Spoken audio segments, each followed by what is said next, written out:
Hi guys, welcome to my YouTube channel. So guys, आज मैं आपको बताऊंगा कि रिवर्सिंग वाल्व कैसे काम करते हैं। इन्हीं वाल्व्स की मदद से एसी सर्दियों में हीटिंग मोड पर कन्वर्ट किया जाता है और गर्मियों में हम कूलिंग मोड पर कन्वर्ट कर देते हैं। रिवर्सिंग वाल्व के अंदर पाइपों से बने हुए 4 रास्ते होते हैं। एक पाइप कंप्रेसर की डिस्चार्ज लाइन से जुड़ा होता है, दूसरी तरफ का पाइप कंप्रेसर की सेक्शन लाइन से जुड़ा हुआ होता है।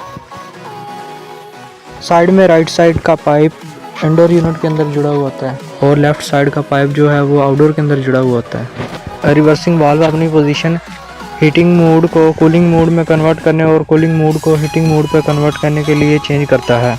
सोलिन वाल्व की मदद से रिवर्सिंग वाल्व का पिस्टन साइड तब्दील करता है। सोलिन वाल्व के पाइपों के 4 पॉइंट होते हैं। एक पाइप का पॉइंट कंप्रेसर के डिस्चार्ज पाइप से मिला हुआ होता है और दूसरा कंप्रेसर के सेक्शन पाइप से मिला हुआ होता है और बाकी 2 मेन रिवर्सिंग वाल्व की दोनों साइडों के साथ जुड़े हुए होते हैं और इसकी साइड पर एक स्प्रिंग लगा हुआ होता है। जब हम थर्मोस्टेट को हीटिंग मोड पर कन्वर्ट करते हैं तो ये 24 वोल्ट कंज्यूम करता है और इलेक्ट्रोमैग्नेटिक फोर्स पैदा करता है, जिसकी वजह से दूसरी साइड की तरफ हरकत करता है।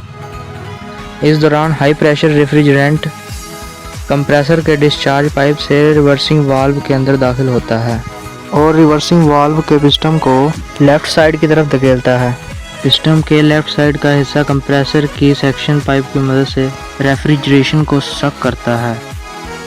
सक करने के प्रेशर की वजह से पिस्टन लेफ्ट साइड की तरफ मूव हो जाता है और कंप्रेसर के डिस्चार्ज पाइप को इंडोर के साथ जोड़ देता है और जो सेक्शन पाइप है उसको आउटडोर के साथ जोड़ देता है।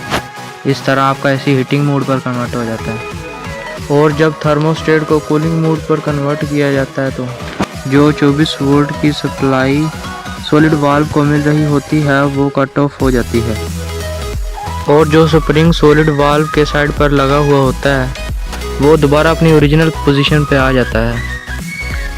सोलिनॉइड वाल्व अपनी साइड तब्दील कर लेता है।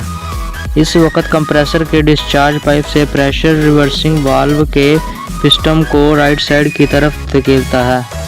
पिस्टन के राइट साइड का हिस्सा प्रेशर को सक करने की वजह से पिस्टन राइट साइड मूव हो जाता है। कंप्रेसर के डिस्चार्ज पाइप को आउटडोर के साथ जोड़ देता है और सेक्शन पाइप को इंडोर के साथ जोड़ देता है और आपका एसी कूलिंग मोड पर कन्वर्ट हो जाता है। सो गाइस, उम्मीद है कि आपको ये वीडियो पसंद आई होगी। नेक्स्ट वीडियो देखने के लिए चैनल को लाइक करें, सब्सक्राइब करें और बेल आइकॉन को प्रेस करें।